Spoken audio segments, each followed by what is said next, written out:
In the year 1995, a man walked into a bank, robbed the bank without wearing any mask, probably smiled at the camera, and he was surprised when he was caught by the police later. Hi, I'm Ash. I've recently overcome my decade-long struggle with OCD and other anxiety-related disorders, and I know how difficult it is, and I hope I can help. This happens to me quite often. Whenever I believe that I am an expert in a certain topic, I would meet somebody who is an actual real authority in that subject. She says she knows nothing. I know she's better than me. Also, I thought I'm the expert. It's also confusing. A lot of people say this in a very poetic way, but some people actually mean it when they say, the more I learn, the more obvious it becomes I know nothing. It works the other way around as well. Some people would spend just 2 minutes learning about a certain subject and would live the rest of their life believing that they know everything about the subject, while there are people actually doing research on the subject. I know it's a universal thing. Have you ever wondered why? What if I said there is an explanation? Let me tell you a story. A man who had learned that lemon extract was used in the manufacturing of invisible ink began considering the possibility of applying it to his face to make himself look invisible. Now, I'm not talking about some evil genius in a comic book. He literally washed his face in lemon extract and robbed banks.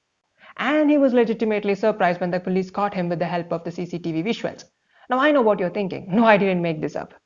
Yes, that's what you should be thinking. How can somebody be so stupid? That's exactly what the police thought, that's exactly what the government thought, that's exactly what a couple of psychologists thought, and that's why they decided to conduct an experiment on this.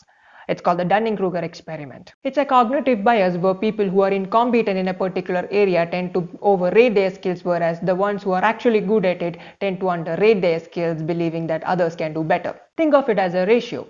What you know divided by what all is left out there for you to know. Now for that, you need to know the latter, that is how much is left for you to learn so that you have learned it completely. Now, not knowing XYZ is also part of the information we've been talking about. So if the subject is broad, then no matter how much you have learned, you have so much more to learn, and computing how much is left is also a tedious task.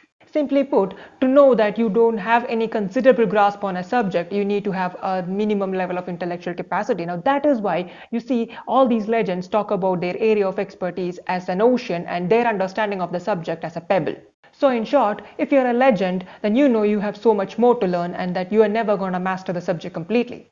But if you're not a legend, you might think otherwise. But what has that got to do with our personal development? After all, that is the purpose of this channel, practical philosophy for personal development.